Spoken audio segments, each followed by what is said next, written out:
Thanks for staying with us. As promised, we are joined by Morgan Cohen of MKC. I'm really struggling with how to introduce you for some reason. It's MKC and Associates. He's a registered home inspector in the state of Massachusetts. Is that correct? Correct. All right, good. Thanks for joining us.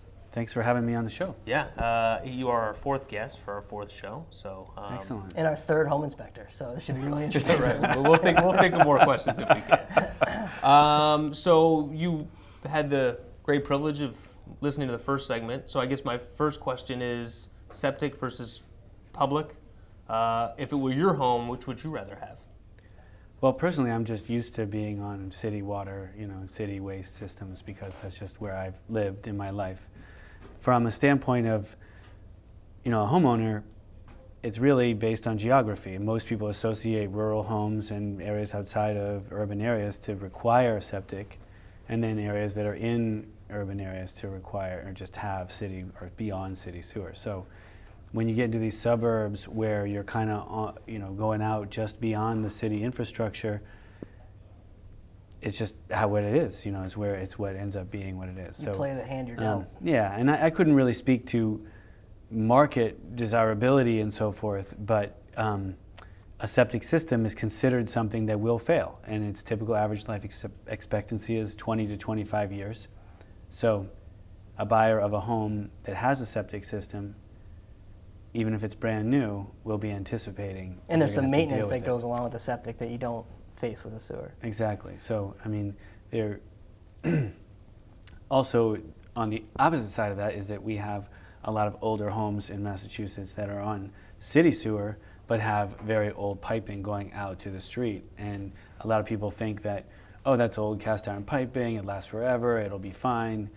But in reality, these do get tree roots growing in them, they get cracks, they get collapsed sections and need replacement sometimes. So when you're... There's definitely some things have advantages and disadvantages. Right. There's just, the important, that's kind of was going to lead you into a question. Your basic primary function is when you approach a transaction, when you're hired by a buyer to come and inspect a house, is to provide that buyer with sort of an understanding, not necessarily to find flaws, but just give them a thorough understanding of the home they're contemplating buying. Correct. The condition of the components and systems in that home. So that would be, what kind of shape is it in? How is it functioning right now? Is it doing what it's supposed to do or designed to do? Where is it in its life expectancy for that component or system? Will it need repair or replacement in the near future, medium term? Of course, we don't predict the future life expectancy of anything, but it's a good idea to understand how old something is so you'll know what you should... When you can expect it to break down. Right, so I'm assuming you're approaching a transaction, you're not so much worried about the buyer or the seller and what side, who is on. It's more about just explaining to your customer what you're looking at with the house. That's right. Our job is really to be true to the home. So it doesn't even really matter who is there. In terms of, we were hired by the buyer usually, but sometimes we're hired by a seller, sometimes we're hired by just a homeowner who wants to know about the condition of their home. But, our job really is to stick to the condition of that home and what's going on with that home, and not to, and to communicate that clearly to every interested party, but mainly our client. Yeah, you're not involved in the deal. You're there just to assess the home and its functionality. The advantage of having a home inspector is that you have a party who has no vested interest whatsoever in whether or not that home sells. So from my standpoint, when I look at the condition of a property, it doesn't matter to me if the homeowner buys the property or doesn't buy the property, but what matters is, did they really understand that home, so that when they make their decision about whether or not they're going to buy the home, is it an informed decision? Now you've looked at, I'm sure, the whole gamut of homes, especially up here where you have so many older homes. So take the new stuff out of the mix for a while. When you look at a house that's 100, 200 years old, and what's the longest inspection you've ever done? What's the worst? I think I was at that one. Yeah, probably. Probably built it. Yeah, it can get long if you're talking about large old homes. So, if you got a home that's 100 years old, or you got a home that's 125 or 130 years old, and it's 5,000 square feet, it's got 6 bathrooms, it's got old systems, It can take a while. 6 hours, No 5 way, hours. really? Yeah. 6 hours? Yeah. Do if you have a break? home Is there that's- like a mandatory 15-minute coffee break during that There 6 are no hours? You union just go rules right for home through it? Really? inspectors. No, we're not That's not fair at unionized. all.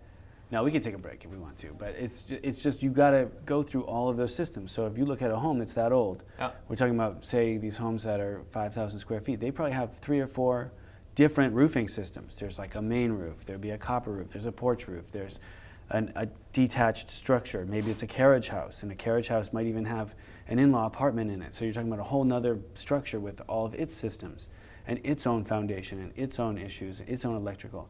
Then you're going back in the home, you're dealing with all the structural components. You might have 3 or 4 electric panels. You might have 4 different heating systems. You might have a hydronic system, which is a boiler that heats water and circulates it up to an air handler with 4 or 5 different air handlers in that home.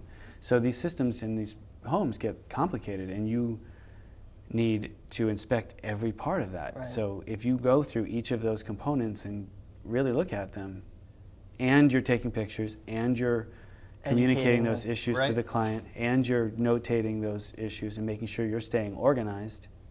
And when you look at 3 or 4 electrical panels, you can't afford not to document those, because then if you want to talk Because you're about going to be what's held going on- accountable for all of them, whether you've thoroughly inspected or not. Right, so you need to be able to remember all these things that you're looking at. So the accumulated time it takes to do all that can really add up when you're talking about big homes. But average home inspection time is anywhere from 2 to 4 hours. So, regular big homes, 4 hours. Condos, 2 hours, maybe even a little less, especially if they're like a very small condo in a mid-rise or high-rise building. And have you ever gone through a new construction home or condo where you've suspected that the quality of craftsmanship is not up to par? Do you find yourself in a really kind of delicate balance of not wanting to? Criticize? Yeah, I mean, Yeah, right? absolutely. I mean, I'm sure it absolutely. happens. A And lot, so- of, a lot of the times it happens. Sometimes the builder is right there. Right. Yeah. So we're talking about the home and the builder's standing right there. The seller is the builder sometimes, or there's a separate seller. I mean, you basically need to frame everything from an objective standpoint where you're looking at the home and you're talking about the home. So you're not talking about someone, you're talking about what is going on with Yeah, that you're home. avoiding design, you're avoiding taste, you're avoiding why'd the builder do that, et cetera. Right, but Yeah. the builder, I'm sure there are a lot of builders who have, it's not that easy that they can separate themselves and they still have an emotional attachment to the house. Of course, Yeah. of course, yeah. So one thing that I see a lot that comes up in home inspections that maybe you could shed some light on is when you're looking at an older home, say maybe built the 50s, 60s, 70s, or even more than 5 years ago, and there's elements to the home that do not meet current code. Mm-hmm. So what is a home inspector's responsibility as far as you're doing a home inspection? Are you also doing a code compliance inspection?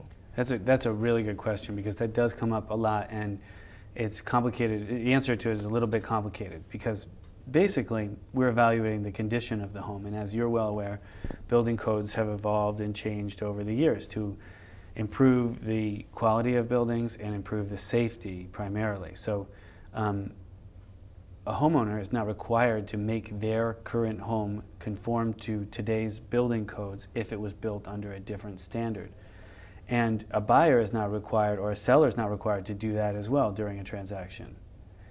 But some things are safety related. For example, abandoned oil tanks, electrical outlets that are not GFCI protected if they're in wet locations, circuit breakers that are not AFCI protected. That stands for arc fault circuit interrupt. And there are a lot of standards that have been brought up that are, in some cases, easy to fix or easy to upgrade. So we recommend it. Yeah. So we always recommend safety upgrades, especially when it endangers the life of an occupant.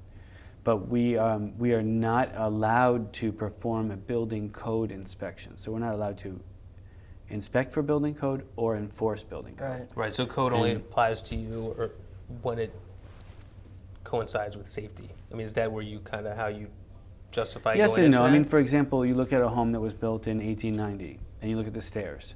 The stairs don't conform in any way to today's building code. The handrail heights are lower, the guardrail heights are lower, the baluster spacing would be typically wider than what we would expect today. The rise and the run might not conform to today's building standards. The shape of the stair treads might be triangular, which you can't do anymore. But do I say, oh, you should really just rip this whole stair out and replace it and make it conform to today's building code? sure, a buyer or a homeowner could do that, but they would have to reframe most of the house in order to do that. And so that's a tricky situation, because if somebody goes down those stairs real fast, they actually could get really hurt, and people So it's fall more up you just want to stairs. make people aware of it. Rather In that than, situation, that's unfortunately that's all you really can do, Right. and they can choose to do what they want to do Yeah. based on that information. Yeah. You know, I didn't do that in my house. I own a home that's 1890 home, but I wouldn't. Have you ever know. inspected your home? Of course. Every day. Have I fixed it? No, I'm just kidding. I fix things, but I would want people to be aware of all the things that are unsafe in a home, so that they wouldn't be hurt. I mean, all kidding aside, I want people to be safe in their homes.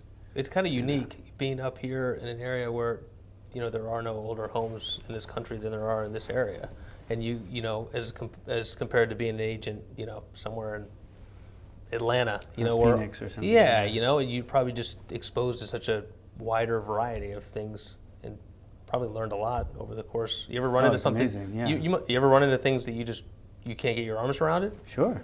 Do you have an example? Usually it's something like a pipe sticking out of the wall somewhere that you didn't expect it. And you think, okay, is that an old gas pipe? Is it an old water pipe? Where could that have been going? And you try to trace out where that might be coming from. Sometimes it's an artifact of something that was there before, like an old foundation part or a floor part that's just sticking out somewhere, and it's hard to tell what it is. There are some old systems, for example, when electric wiring first was developed, there were many different people making different kinds of wiring, and there wasn't they hadn't developed standards yet, so you might find something that's clearly electrical. It was clearly for branch circuit wiring, but it doesn't look like anything you would expect it to look like. We got to get running. If any of our viewers want to give you a call, set up an inspection, how do they reach you? They can reach me at my office number. It's 888-652-4677, and on the web at www.mkchi.com. And if anybody wants to call or ask any questions to What's My House Worth, Ryan, what would that number be? That number would be 781-707-6564. You sure? I am. Okay. Morgan, thanks for joining us. Thanks for having me on the show. Appreciate it. Anytime. And that'll do it for our 4th installment of What's My House Worth. Thanks for joining us, and we will definitely see you next month. Good night.